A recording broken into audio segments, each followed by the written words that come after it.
What's up, everybody? Welcome back to another great edition of No Love Philly, the podcast dedicated to artists, activists, musicians, comedians, breweries, basically anybody in, around, passing through, or surrounding the city of brotherly love that makes this place as awesome as it is.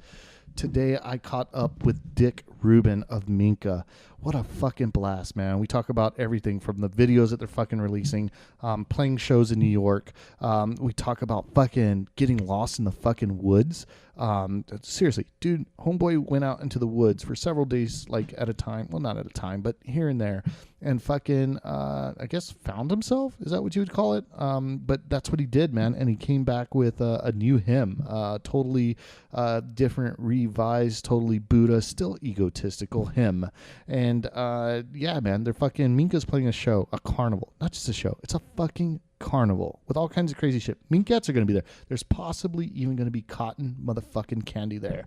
But that's taking place this Saturday at the Fillmore, at Foundry at Fillmore, some shit. Like, you got the internet, right? I mean, that's how you're hearing this. Just fucking Google Minka show this Saturday. That shit's going down. What else did we talk about? I don't know, man. We talked about the fucking new Yay. We talked about the new fucking Yay. And I'm actually going to show him one of the songs right now just so we can kind of see where we went with that rant. Show listings, I don't know, man. You guys got the fucking internet. I don't even think anybody listens to it anyway. You guys probably fast forward through that shit. I recommend checking anything out at the Fire, but 100% you definitely want to check out the Minka show this Saturday. It's fucking going down. It's going to be a rad fucking contortionist. He did tell me that. There's going to be a fucking $16 to see a band, two bands, two DJs, Minka, and a fucking contortionist, and there's probably going to be fucking cotton candy. I'm telling you, go hit this show up. Here it is, motherfuckers. I went all the way to the Minka compound to get some dick, and you're about to hear it all. Since we're talking about it, I'm just doing a little check here anyway. As upgrade this fucking audio equipment, man.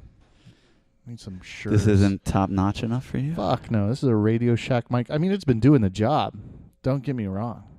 I need my voice captured in high fidelity only. Right, dude? You know, there's one dude that I interviewed, and I'm not going to say his name, on this podcast, that when I pulled this equipment, I was like, no, fuck that. I'm not holding a mic. I'm not holding a mic. Wow. Yeah, we were in this very nice studio, and he was kind enough to throw my SD card and let us use the equipment there, but it had to be certain mics and certain level and certain whatever. Kind of a diva. A little bit, but I guess he's doing some things, man. So great for him, you know. I like hearing that. I don't shit on anybody's success. No, should you? Yeah, right, dude. And yeah, man. So here we are at the Minka compound. That's right. Here. Yeah, got the dogs outside, the barbed wire. Fuck yeah, dude! Right here. You're lucky you made it in here alive, dude. You might not make it out, dude. I fucking. What was my intro gonna be? I came to the Minka compound looking for some dick. By the way, why don't you introduce yourself? Let everybody know who you are. I'm Dick Rubin of Minka. I always want to say Rubin every time I see that. Well, that says something about you, doesn't it? I guess it does, man. I guess that's where my mind automatically goes. It's a Dick Rubin. Well, it's understandable. Yeah, right? Looks just like it. It's a natural human impulse. So fucking, dude, I checked out your live show. That shit was fucking rad. It was the Prince show, man. It was and all I remember is fucking, I remember lots of it, but one of my favorite parts was watching you jam on the piano and thinking, fuck, this dude fucking jams the fuck out, dude. I swear to God, at one point I was sitting there like, no, fuck no, he's not really doing this. He's not really fucking playing. There's like an audio track or something. And I fucking got up straight up to the key, and motherfucker, you were hashing that shit out. I'm glad you were fooled. Yeah. So fucking, I do have a serious question. It's probably not the question that you should open up with, but I did have a question. I mean, we live in very serious PC times, and understandably so. Lots of changes going on. Have you ever, or did you ever, receive any type of backlash for performing as Prince? Oh, in terms of cultural appropriation. A couple people asked me if I thought that was a good idea, given, the environment we live in and cultural appropriation. But to me, I think I just appreciate what he does. It's not like I'm getting up in blackface. Right. You know, I'm just playing the man's music because I love it and respect it, and try to channel it as best as I can. Well, the show fucking rocked. I mean, I was fucking black, white, Mexican, yellow. I don't give a shit, dude. You put on an amazing performance. I mean, your whole fucking band did.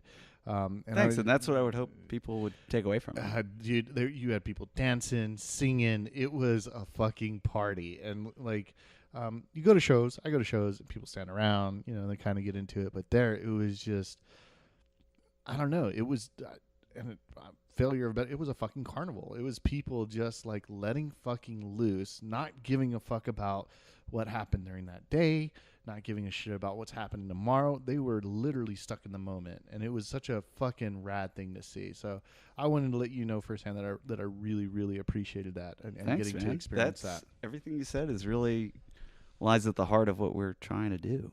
How many members do you guys have right now? 4. So it's a 4-piece, and then plus the well, I don't know if you consider them part of your act or part of your show, but you have the Minkettes. The Minkettes. Yeah. So at the carnival on Saturday, there will be 5. Fuck, that's even more than it's in your band. Yeah, it's 5 Minkettes. We're outnumbered. So are they there for almost all of your performances? Just some of your performances? Depends on context. You know, if it's our show, then they're always invited. You know, we talked about, I think, briefly and touched on the subject about throwing shows in Philly, and you seem to have just been like, yeah, fuck yeah, throw them all the time. And you know, you started at house shows. I remember you talking about that, and then you started getting shows in here, and I was like, oh, it'd be cool to do I don't even know why, benefit, because we were talking there. I want to get new shit, audio equipment and stuff, but it seems like when you start talking to venues and you start talking to bands that are doing this shit, that it almost makes more sense to just go out and buy the equipment than it would be to like go through all the hassle of paying a venue to rent that out, to get bands in, to pay them, to collect door money, and then be negative dollars at the end of it. Yeah, you know, there's definitely a place for crowdfunding online. That's a pretty efficient way of doing it. But we all know how generous people are with that. How many of those do I skip through on my feed? Like, there's somebody that needs a kidney right now, and I just like, whoop, I didn't see it. I've definitely seen some people who are in pretty dire medical need, and I'm like, I don't like them that much. Yeah, I think, and you know, that makes me a bad person, I'm sure. But yeah, the internet, I mean, it's just so divorced from close personal bond between people that, you know, I can think that and go on with my day. Whereas, you know, if I ran into said person and they say, dude, give me $1, you know, yeah, for sure. But with the internet, you know, it's sort of, okay, well, I'm not going to worry about that. I think that they said GoFundMe didn't realize that they were going to be a medical company, because so many of the campaigns are about like, I need this, I have this ailment or whatever. Yeah, man, I want to tough. It's fucking crazy. Yeah, so I have no idea about like the development like of doing shows. And I'm wondering for you, even as established as you guys are, and these fucking gnarly parties that you guys throw, is it difficult to turn a profit? Turn a profit? Yeah. Minka is very cash negative. Oh, really? Yeah. And probably will remain so for the next 5 years. Really? I would think. Is that your 5-year plan? Do you have a 5-year plan for Minka? I do. What is it? I want to hear more. Well, I'm coming up with it as we speak, but I'll take it. Yeah, just become revenue positive, or make a profit, right? Somehow.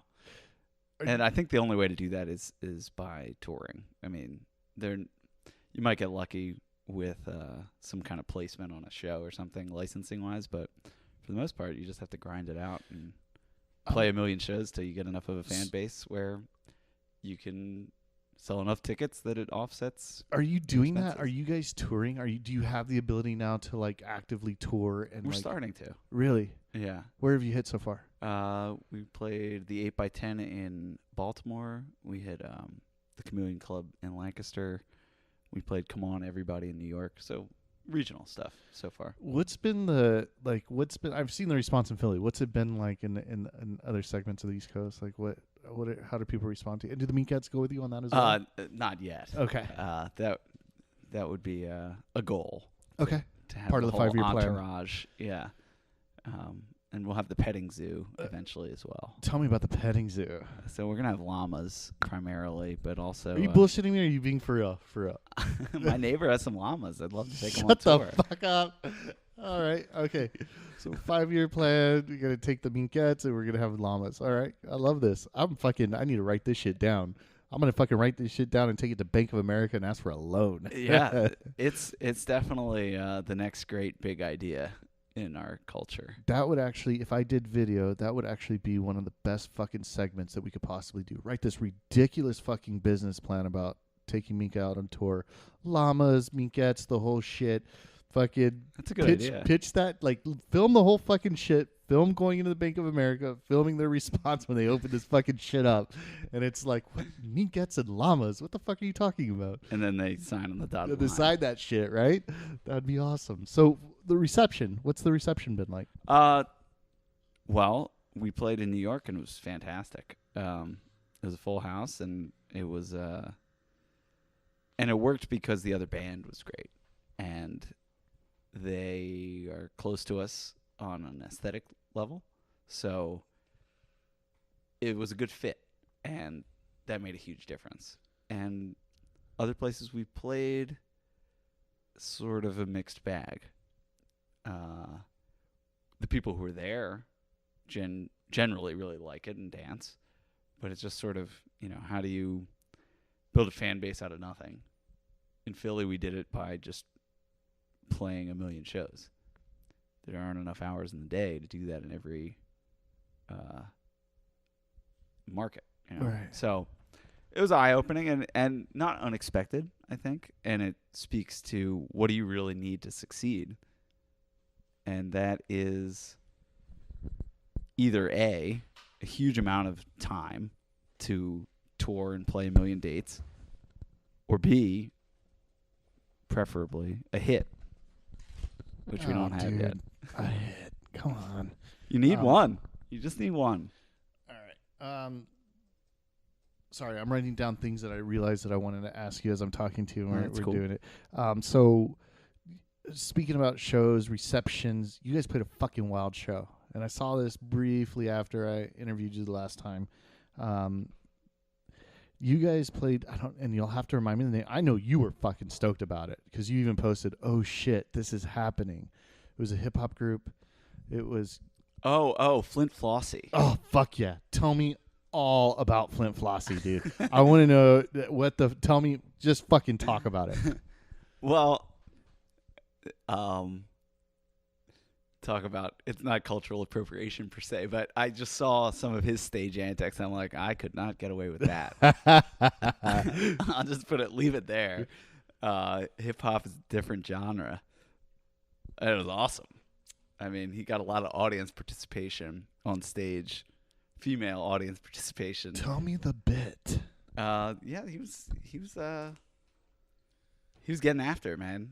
Smacking a lot of butts, doing a lot of grinding, things I wouldn't necessarily feel appropriate for me to do. But maybe that's a me problem. Maybe it is appropriate for me to do that. But they were great. They had a really great stage presence and a whole just sort of everybody was a hype man. There were like 4 hype men on stage at once. And then after the gig, I came up to him and I told him it was a great show, and he thanked me for coming out. And he didn't realize that we were in the opening band. So, and then he was trying to get after my friend who I came with, and she was like, "We have to get the hell out of here." So we got the hell out of there. Wow, dude, that's fucking crazy. So, all right. So for those who don't know Flint Floss, right? Explain why the fuck. Okay. Well, his one of his songs is "How would you like your eggs, fried or fertilized?" Oh my god. So he's like this God damn, what the fuck? It's like gonzo rap, bro. That's Yeah. the best way that I can like describe Flint Floss. This is like gonzo rap, like just this crazy, bizarro, fucking part of hip hop that I don't even realize who's like. I don't get who's listening to this. It's a YouTube community is checking it out, which is a whole world unto itself. So how did you get hooked up with that show? Like, how did that? Like, at first I thought The promoter thought that somehow we would be a good match, and I think we were a good match. Right? I mean, I thought the people who came out for Flint enjoyed what we did, even though in some ways we're very different. But in some ways, I mean, the whole sort of irreverence of our set matched well with his, I thought. so. Overall, it was your experience with it was dope. Like, Yeah, it was really fun. It was great. So do you? So the promoter reached out to you guys, right? Do you ever actively seek out and be like, "Yo, I would kill at that. Like, we are the perfect band for that fucking bill. How do I get?" Yeah, it's never worked out so far. Really? But I'll keep on doing that. Really, I fucking would imagine. And here's why. I feel like there's so much.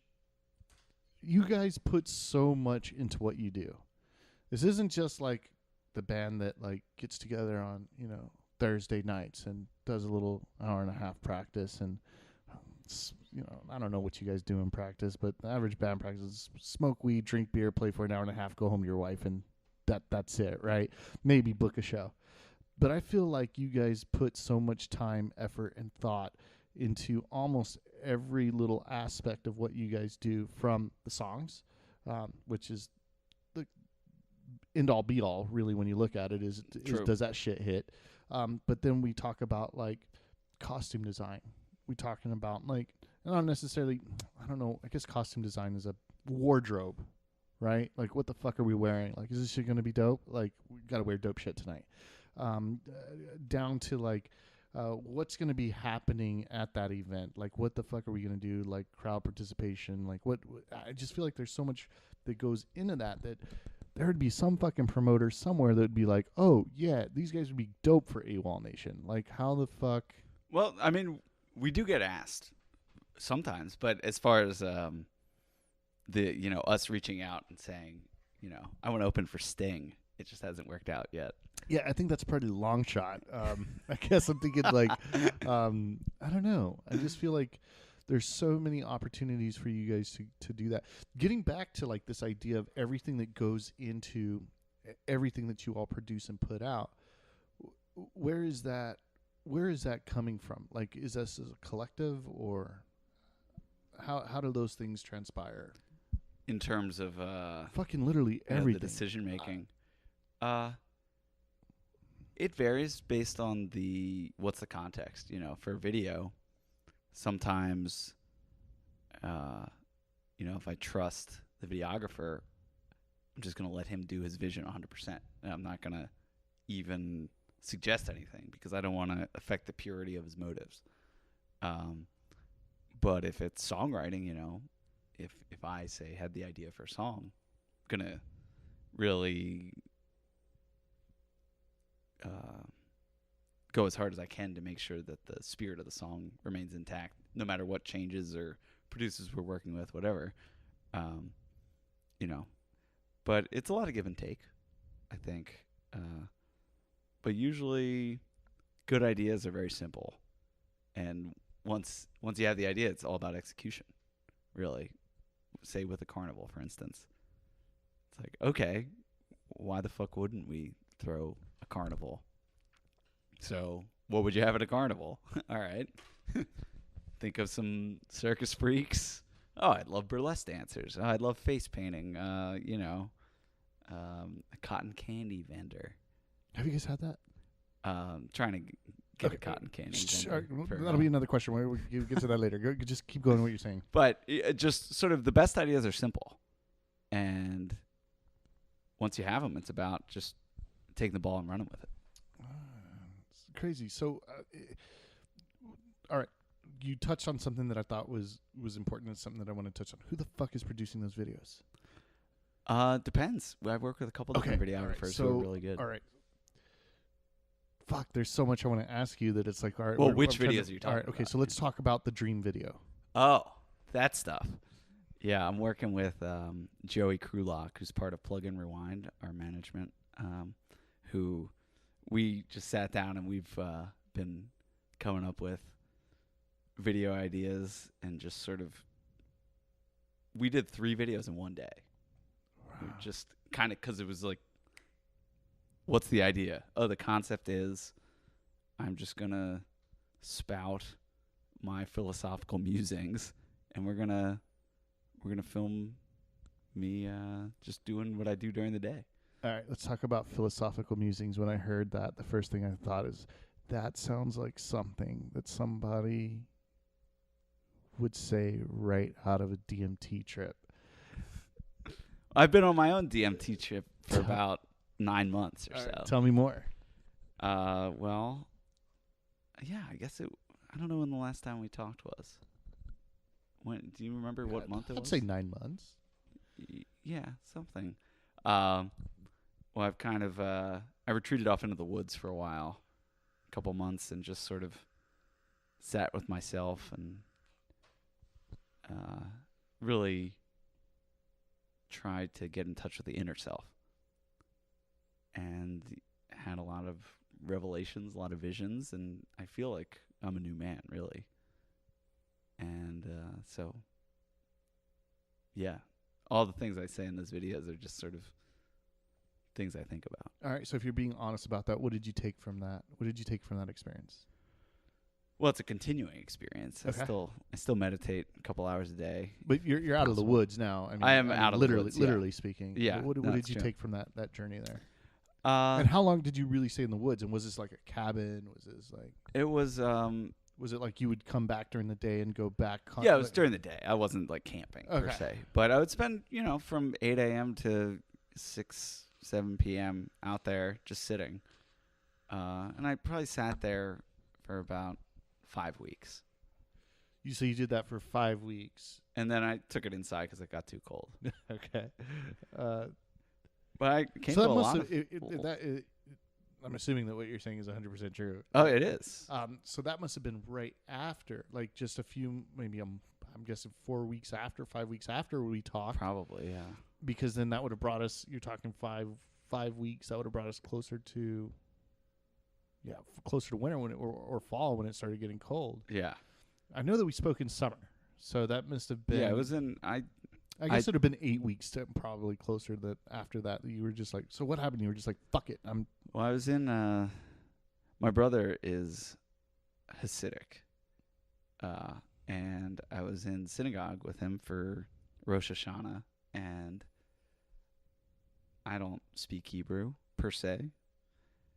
And being in an ultra religious environment like that, I was a little bit at a loss, and worse, I was terribly bored. I mean, there's no English. Everyone's just sort of huddled and,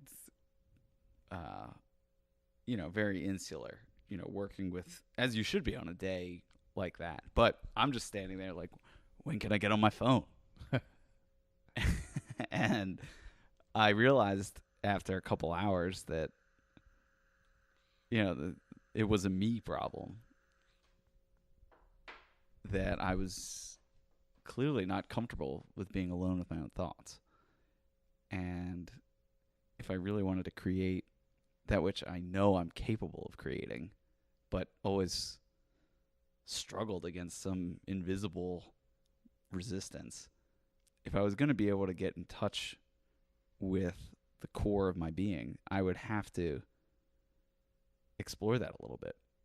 And so without any plan, it's like, I'm going to kind of cancel all the commitments I can and just go off and just see what happens. So after the first day of sitting there, I took a notebook and I just started writing stream of consciousness. And it was really shocking to me, because I consider myself a pretty lighthearted individual, but all I could think about was the evil that I've done in my life. And I sort of, despite myself, I started cataloging every sin that I could think of that I've committed since I was like a little child. And it took days and every character flaw. But at the end, I really felt much better. And then I was finally able to start thinking about other things, like the nature of my reality. But it was sort of, I was caught in this loop of just thinking about how bad of a person I am. And I realized at the end, I'm no better or worse than most people. It's just the human condition. But knowing that intellectually is very different from experiencing it through that kind of close engagement with meditation. And so once I was able to engage with it and say, okay, I am a bad person, I was able to get past it and be like, I'm okay with that. And I'll just try to be a better person. And that was a big realization for me, because until I got there was no way I was going to be able to actually write anything meaningful. Everything I've written up until, recently has been a lie, in the sense that it was just a construction. It was just something I thought would work well musically, but it wasn't really my soul speaking. And because I think fear was running my life, but no longer. Wow, man, that's pretty fucking intense. It was very intense, yeah. So you're talking. You just two questions. First is you were talking about this. I guess it's three, but the first one is you were talking about like this intense need for your phone. Was there any time that you were out there that you're like, man, I'm fucking bored. I want to turn back. I should turn back right now. I'll go back. On the first day, yeah. And that was when I realized really was sure, like, the first thing I need to do is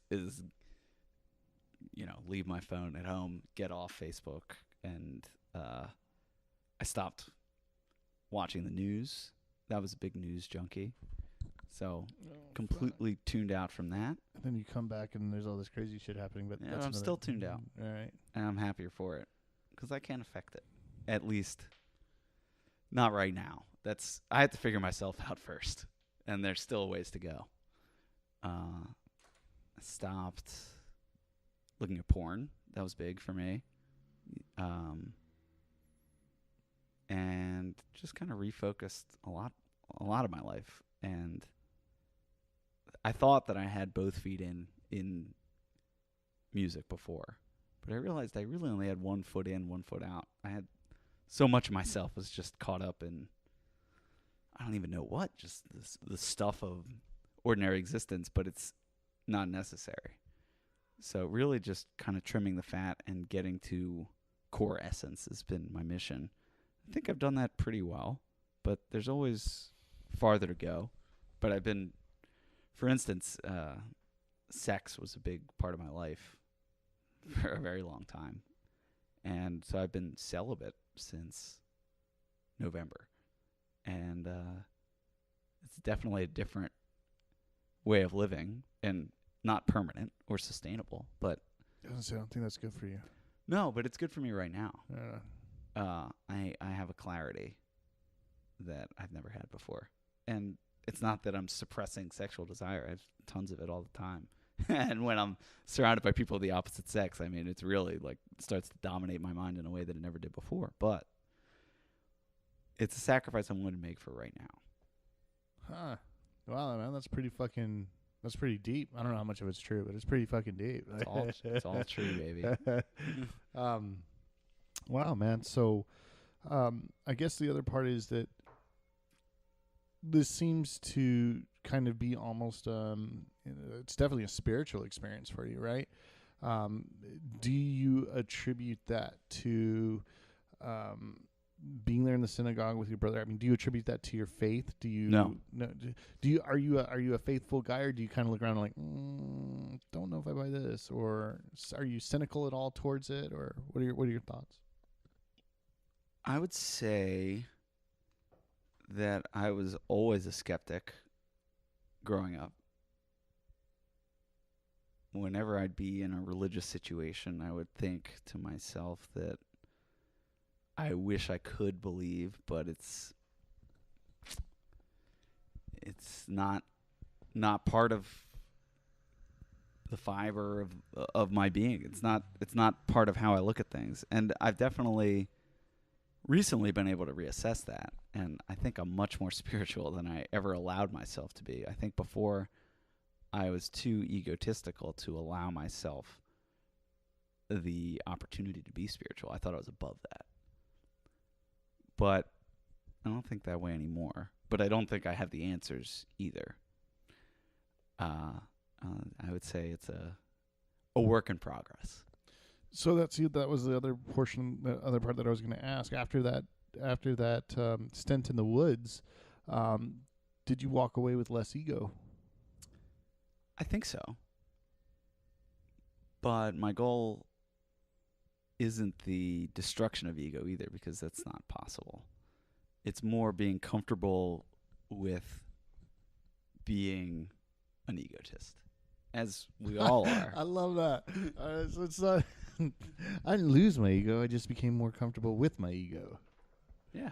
All right. That's interesting as fuck, man. That ego's got to take you I can't places, squash right? my core essence, and I wouldn't seek to try. Right. Just don't let it make me unkind. And don't let it take me in directions I don't need to go. Just sort of, it's all about noting, acknowledging, and being okay with it. Sometimes I'll be in a social situation, I'll say something, and I'll say, my inner voice will say to myself, "Why did you say that?" I'll be like, "Oh, I don't know. It was what was going to come out at that moment." But just sort of observe and realize that your thoughts aren't who you are. They're just phenomena that are happening. So you say don't be unkind, and no pun intended, but before that, were you kind of a dick? Or, I mean, were you... did you have asshole-ish tendencies? Yeah, definitely. But I think everyone does. Right. I don't think I was especially bad, but I definitely can think of a lot of situations that I would have preferred to have behaved differently. And maybe my personal bent is to dwell on things that other people wouldn't even necessarily have taken as a big deal. But for me, they were torturing me. And to me, they made me a bad person. But I know now that it just is what it is, which seems like cliche to say everything is nothing, but it's the truth. There's nothing else I can really say about it other than that. Wow, that's crazy. So you were talking about that, before that time, everything that you had written was a lie, in the sense that you just kind of felt like it sounded good, or it's what worked, I think is what you said. So with this new Carnival popping up, are you playing new material? Some new material, but some lies still. Because they're good lies. Yeah, right? they're good lies. I'm working on it, but it takes time to completely remake yourself as a human being. It's one of those things where I think I've made a lot of progress in terms of my recognition of the way things are and acceptance of myself and my reality. And it's definitely helped me write better music. But I'm just scratching the surface of what is inside, both emotionally and musically. And it's going to take a little time for me to really allow this personal exploration that I've gone on to be applied in the musical context. But I'm getting there. So did your whole band think like you were crazy? Like, what the fuck is this guy doing? Like, I'm not really sure what they thought. I think I would just say this. Daniel Ingram, who is a writer who I really is kind of my guide in these matters. He wrote a book called Mastering the Core Concepts of the Buddha, an unusually hardcore Dharma book. it's a pretty thick tome, pretty intense read, but it's really been my guide through this process.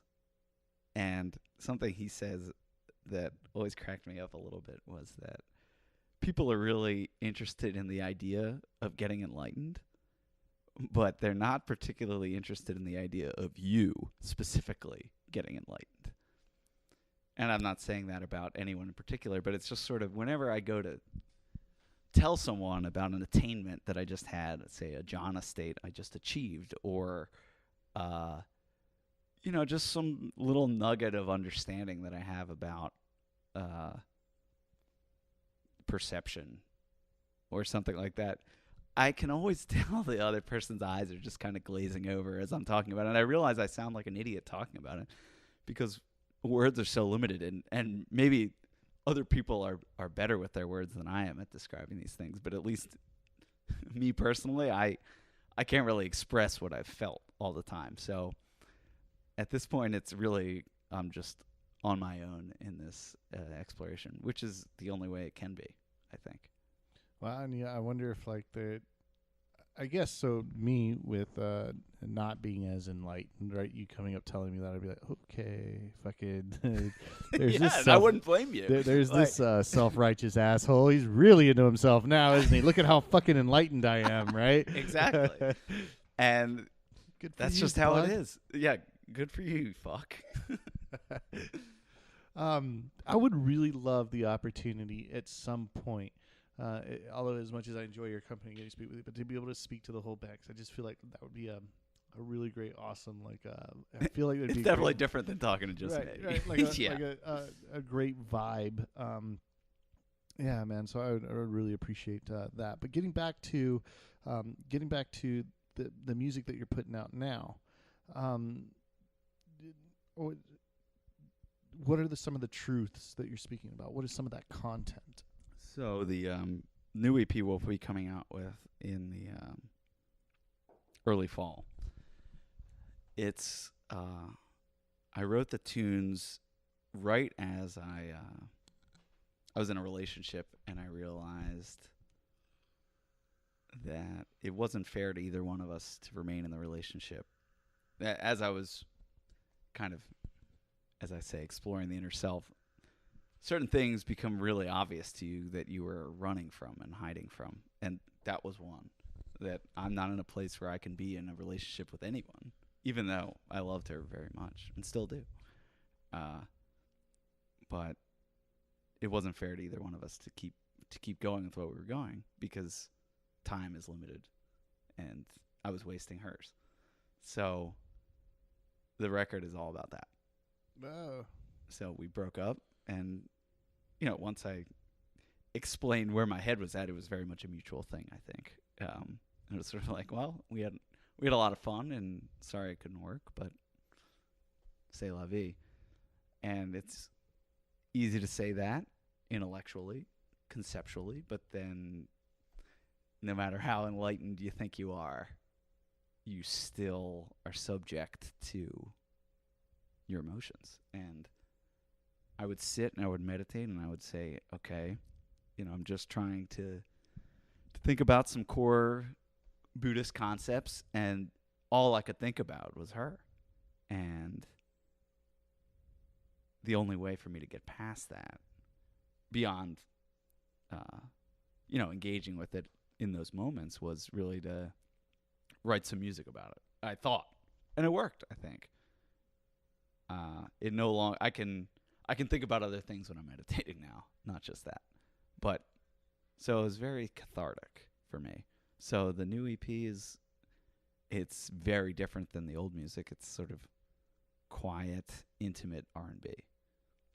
And that's not to say that that's the new direction of the band per se. That's just one thing we're putting out because that was an emotion in that moment, and I wanted to capture it. I felt I needed to capture it. It's like where Kanye is at any moment that he releases an album. It's not like you're not going to get that next album, but this is where I'm at right now. Maybe I'll make something as good as he did one day. But did you like the new album? Did you like? I haven't heard it. Right. But in general, I like everything he does. Yeah, man. So, all right. Have you listened to the new album? Oh, I have. Is it good? Oh, people shit on it all day long, and I'm just like, I fucking get it. Like, there's, I'm gonna catch so much shit for this. Dude, I haven't listened to it, but I'm sure I would like it if I listened to it. So, Jesus, how do I just, I live in this world where kind of like you're a little afraid to speak, you're afraid to say things because you don't know how it's going to be interpreted, taken out of context or whatever. But what I'm going to say about that is that what it is you clearly, and it's something that we all kind of know and thought, at least in the back of our head, is that Kanye has some type of mental disorder. I don't know what it is. Is it bipolar? But there's this one line that he says in there that fucking drove me nuts, that I loved. I fucking loved it. And it was that my bipolar isn't a disability. It's my fucking superpower. Right? And it's like, fuck yeah. I'm sure that's true for him. Fucking own that shit and say, how do I know I have this. I understand that I have it. I'm very fucking aware of it. How do I there's so much I could talk about this shit. I'm a fucking huge, like, I am a Kanye fan. Like, As am I.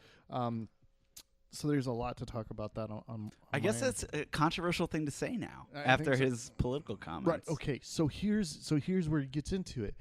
You have to think about somebody with bipolar disorder, right? I don't know if you know anybody in your family. I've had people in extended family. Okay. So bipolar. All right. So then you have to, and I believe, and I could be 100% wrong. I'm not a fucking diagnostician, and don't eat me up for this, but I believe he's on the spectrum a little bit.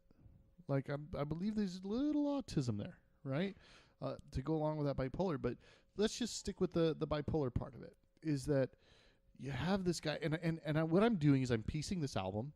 I'm piecing interviews that he's done. I'm piecing his actions and things that he's done publicly.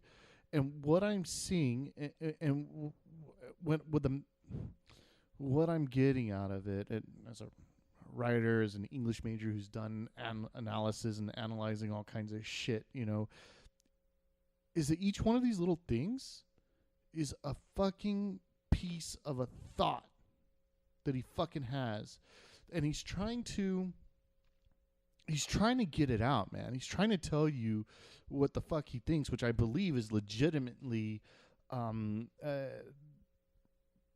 positive message, right? But it isn't. All these individual thoughts are not connecting in a way that it comes out the way he wants it to. I think the truest version of it is the song that he does with T.I., Kanye versus the People. And I think that that's kind of like where you see that thought really formalize and come together, and you're saying, no, this is what I feel, this is what I'm trying to say, like, you're not getting it. And then I listened to an interview with T.I., and he was fucking, before they wrote that song, which they fucking they had a 4-hour conversation and then recorded it in an hour or something like that, and then fucking, so they have this, and he's like, you're fucking wrong, dog, like, we fucking look up to you, we can't have you fucking supporting this fucking asshole.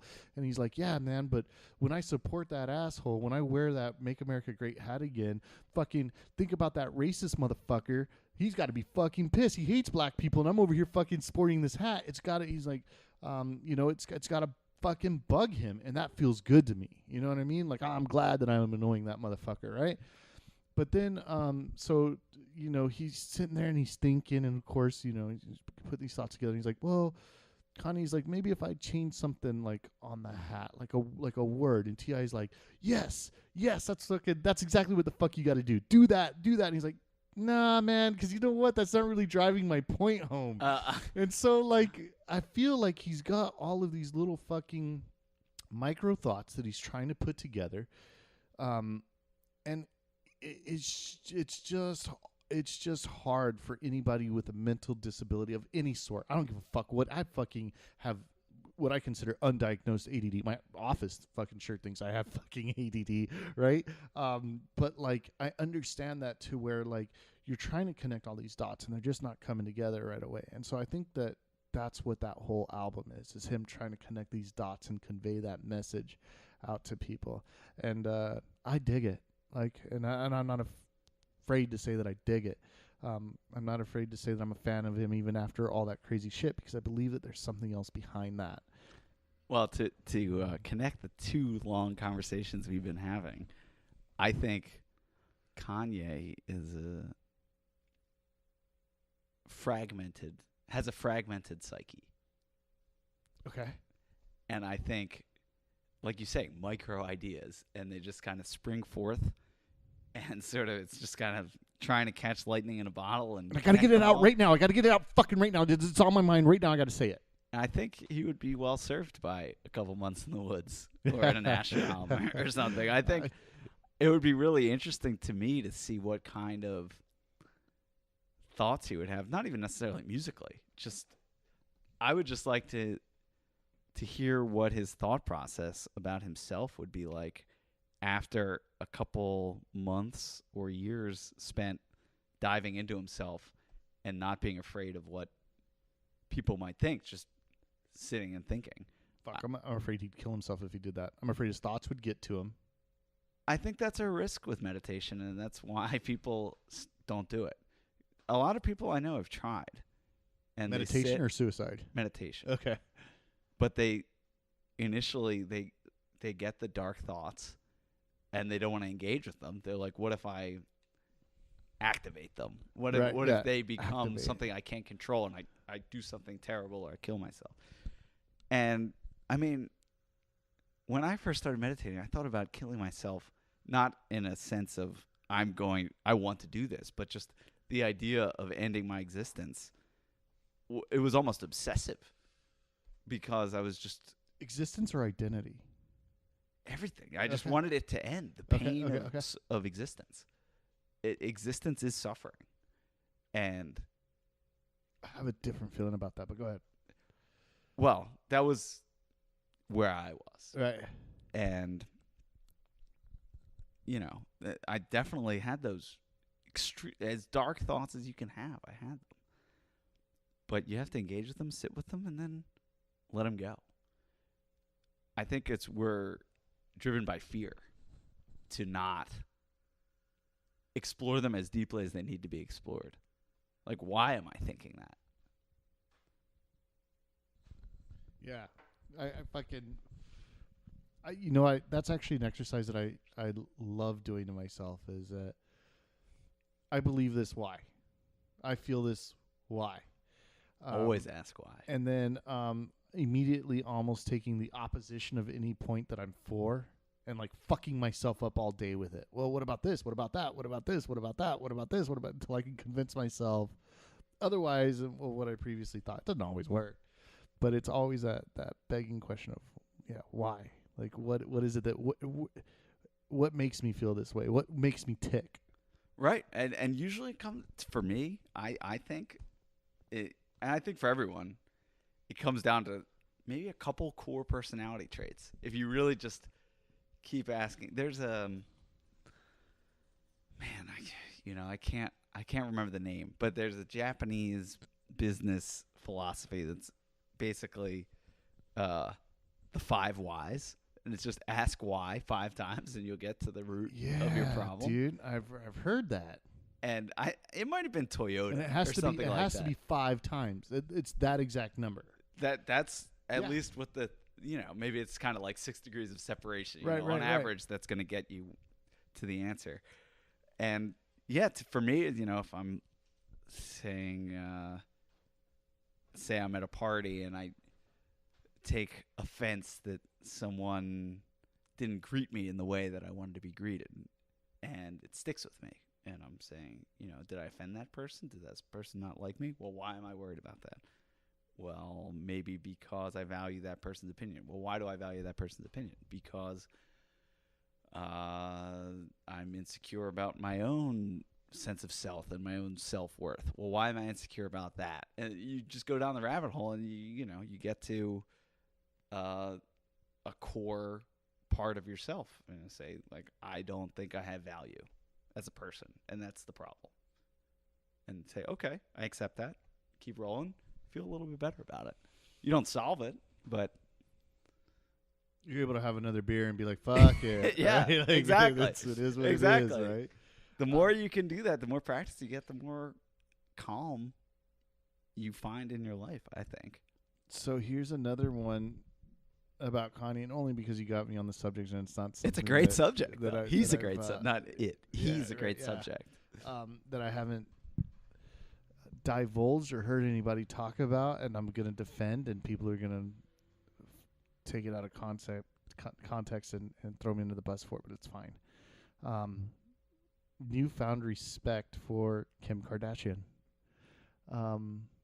In the sense that is a ride or die chick. And I fucking hated the fact that Kanye got with a Kardashian. I hated the dudes with Kim. I was like, the album before, I was like, dude, this fucking dude, he's got a couple great bars on there, and it's because I 100% guarantee he wrote those when he was taking a shit, just like fucking, just to get the fuck away from that insanity, right? Just fucking, that's when he was able to get a couple great bars out.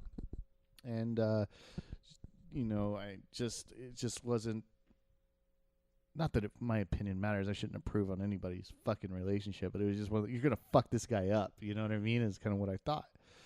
So people are worried about Ben Simmons on the Sixers. Yeah. Because he's dating one of them. Right. It was like, fuck, dude. Go down the rabbit hole, bro. Well, Lamar Odom didn't end up so hot. But, They fuck them all up, dude. That family fucks dudes up, right?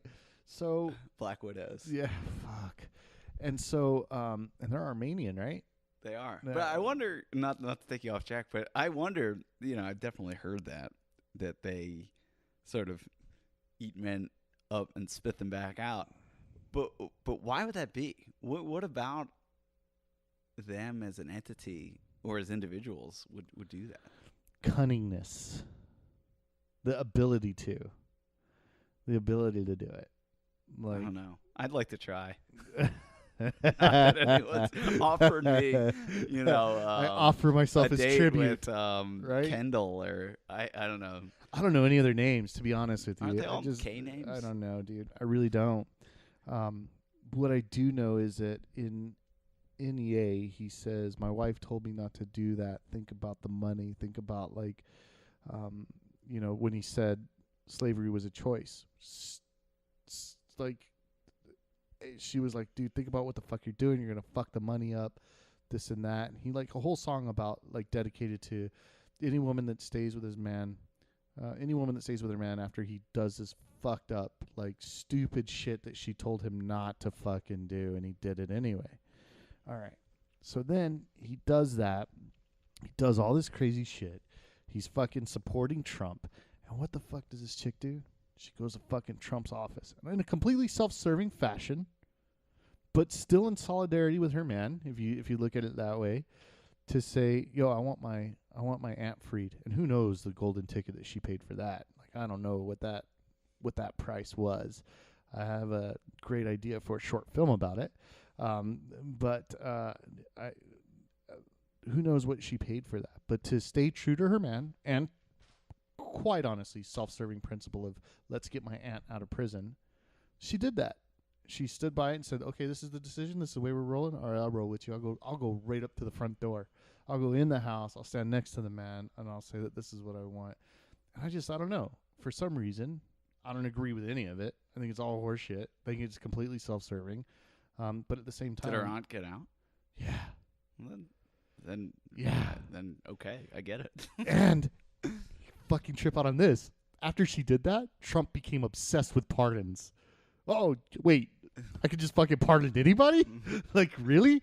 And, like, now he's looking at, like, a list of, like, 3,000 people that, like, could be pardoned for different things. And then I heard recently, and I don't know how true it is because I'm probably equally, maybe less equally disconnected from that than you are. But that he's looking at, like, legal, like, removing federal regulations about marijuana and, like, telling them to back off. And, like, so it's just kind of, I don't know. I saw that and I thought, wow, dude, any other girl, whatever, would have been like, "Fuck you! Like, I'm not dealing with this shit. You're fucking crazy. You're bipolar. You're a bit of an asshole. You're definitely an egotist, right? You're fucking supporting this fucking piece of shit. Like, fuck you. Like, slaves had a choice. You're an asshole. Fuck, I'm out of here." No, dude. No, she fucking marched up the front doors and said, "This is what the fuck. This is where we stand. This is what I want." And she's still with him. And that to me is a crazy fucking idea because I don't know what the fuck my wife would do if I went off on a spree like that, acting crazy. I guarantee you she's not going to the front doors. He did the whole Taylor Swift thing before they got married, right? Yeah. That so one she video? knew what she was getting into. Right, yeah. For sure. She knows he's someone who's very impulsive. Definitely. But I love that about him. I do too. See, if you actually get upset at anything that Kanye says, that is saying something about you and not something about Kanye. Probably. He's Kanye. Like, he's going to say stuff. Crazy stuff. But you get upset by it. I mean, it's just a little bit, you have to consider the source. Right. Of the information. Right. And the personality and whatever's going on in that dude's head. Because I can't imagine his life is easy. As much as anybody wants to say, "Oh, well, he makes millions of dollars," but being that fucking secluded from everybody, you can't just fucking walk around and be like, "Oh, I'm going to a movie. I'm going to Walmart." I don't think his life has ever been easy because the outer trappings of an easy life aren't necessarily reflective of what's going on inside at all, obviously. And yeah, I mean, he's a tortured guy. Yeah. So you haven't heard any of the album? No, I haven't yet. All right. Well, I'm definitely playing one song for you just because I want your reaction. Oh, yeah, it, definitely. Right? Let's talk about the Carnival. You said cotton candy. I fucking stopped you right there because this is the point that I wanted to talk about it. Is that tell me about the fucking Carnival, man. That's what I want to know about. Well, I was just thinking, what would be something that no one would think to do. And I mean, festivals do this kind of thing, but I don't know why I'm obsessed, but can we get a dude on stilts, please? There's a magician. I think he might have stilts, so I think that might be happening. All right. But I like to defer to the performer. So I got one of the contortionists is supposedly one of the best in the country at contorting. Really? From here, Philly? No. Okay. I think she's coming in from somewhere else. But my man Doug, he's a circus guy, and I just let him handle it because I trust him. And circus guy, how? He's just in this. There's a circus scene. He's knee deep in the circus scene. Fuck you. You're being serious. Yeah. All right. So, are we talking about like sideshow, or are we talking circus? Sideshow. Fuck yes, dude. You got to put me in touch with this guy. I fucking love sideshow. I've interviewed the Lizard Man a bunch of fucking times. I dearly want to be connected to that, like to interview folks in that area. You link me up with that, I'd be very happy, dude. Yeah, sure. He knows everybody. All right, but go ahead. I'm sorry. So I told him I want the freaks, man. So he booked the freaks. I don't even know what it's going to be, but I know last year, because this is our second time doing it. Right. Last year was freaky, and this year it's only going to be weirder. Wow. So, cotton candy. Do you got the vendor yet, or like to me that's just such a novelty. Like that is such a novelty. Like I just thought of the idea as we were talking. So no, I don't have the vendor yet, but I'll get one before Saturday. There has to be. There's going to be a dude. What the fuck? Like yeah, totally. I'll be there. Just rent a cotton candy machine and have some dude fucking. Have one of the meatheads fucking hand out cotton candy, dude. Like it's got. We can do it. You're gonna be so in the fucking black or so in the red with this. Rather, you're gonna be so. You were in a deficit before, bro. We managed to break even last year, actually, somehow, because people like to get wild. So the food and beverage sales are pretty good. Good. Yeah. How much are our tickets to the show? $16. Oh wow! All right. How many bands? We got us and one other band. Then we got two of my favorite DJs in the city doing their thing as the Carnival performers do their thing, and then we're up. So what's the okay, so it's gonna be a band, then 2 DJs, then you guys. Yeah. All right. What's the other band? If you don't mind, shout them out. Jaywalk Proper. Okay, Jaywalk Proper. Okay. Dude, is there anything else that you want to add? Anything else you want to add to this? Just that we're gonna make your dreams come true. Fucking A right, dude. I saw it in the video. He's gonna tell us all about the fucking dream, dude. Yeah, that's right. Is there anything else you want to add? That was one of my legit questions. Tell me the fucking dream, and we'll end on that. Tell me the fucking dream, bro. Share that shit. Oh, sorry, 2 more. That's one question. I got one last one. Oh, the dream. I'll share it with you, but on Saturday. Oh, fuck we yeah. We have to be primed. Awesome. Last question. You have this fucking gnarly, horizontal, fucking Harry Potter scar on your head. What the fuck happened? I like sports radio, and I was listening to it one day during rush hour on 76, and I lost focus for just a second. I'm pretty sure it was Tony Bruno, Harry Mays, and Joe Eunice on 97.5, The Fanatic. And I don't know, one of them said something real silly, and I was cracking up. And traffic right at the merge of 676 into 76 West stops sometimes. Always. I didn't take that into account, so I just careened into the car in front of me at 40 miles an hour. And that car hit the car in front of it, which hit the car in front of it, which hit the car in front of it. And I hit my head on the steering wheel. At the time I was driving a 88 Buick Riviera, no airbag in that You've bad boy. upgraded. Yeah, doing 84 Grand Prix retrograde. But one of the most vivid moments of my life was coming to and trying to start the car, even though the front of the car no longer existed. And I'm like, oh man, I fucked up.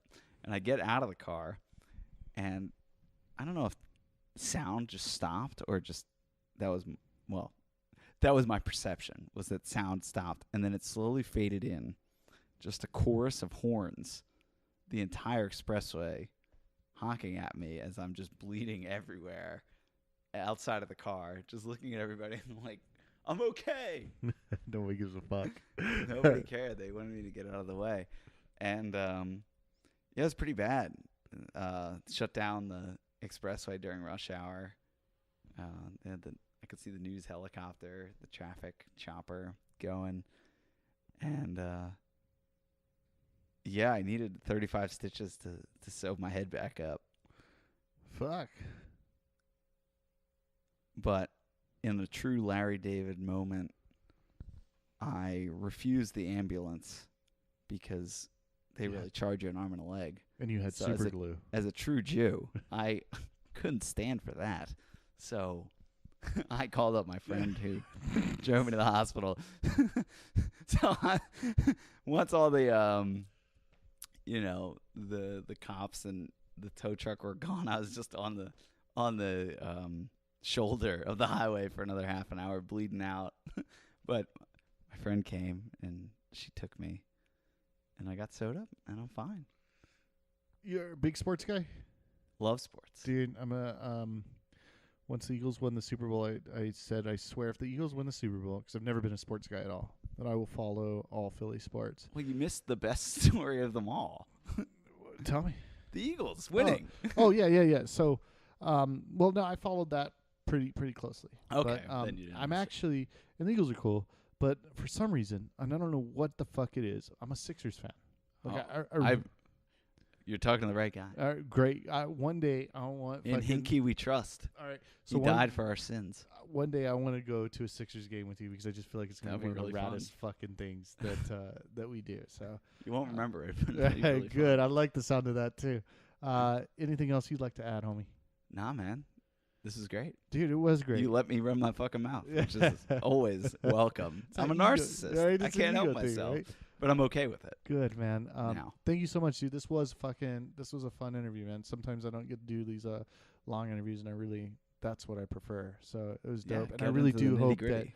I hope those two things: one, I get to go to a Sixers game with you because it just seems like it'd be a blast, and two, that we get to get the whole band together and do an interview because I just think that'd be a lot of fucking fun. Yeah. Throw some scotch in there and have a little drink cast, if you will. Yeah. I'd love it. Hey, dude, thanks again, man. Check out the show on the Saturday, right? This Saturday, Saturday. 23rd. The 23rd. The Foundry at the Fillmore. The Foundry at the Fillmore. And Minka Carnival, too. $16, dude. I mean, for a fucking carnival. Look, man, I've taken my kids to fucking carnivals. I spend a lot more than 16 fucking bucks. I'll tell you that right now. Between the fucking cotton candy, the goddamn $2 fucking tickets for a fucking $6 ticket ride. I'm telling you, the goddamn teddy bear. Are you guys gonna have fucking balloon poppers so that you can win a fucking teddy bear? Dude, you can buy a bunch of shit from the dollar store, and I'm telling you, I have the teddy bear. dude. I actually have the teddy bear. Dude, I'm telling you, if you do that, you will make a profit. 'Cause there's no way, dude. There's no way. Between that or the little fucking the little throw the balls and shit. Oh yeah. All that shit's gonna be there. Skee Not ball. really. I'm telling you that it is. But yeah, man, Minka, the carnival. You're gonna spend a lot more than $16 trying to impress these fucking kids. Sit your kids with the fucking with your sister-in-law or whatever the fuck. Leave them there. Go fucking out. Go check out Minka. It's gonna be a dope ass show, man. I guarantee. I can promise you that this guy will give you your money back if you are not entertained. Just kidding. He's not gonna give you your money back. But I'll repay you somehow. right, dude. Perhaps in the next life. There you go. It is a dope show. I have seen it. It's a great performance. You'll love it. And dude, thank you so much, man. Thank you for you. the interview.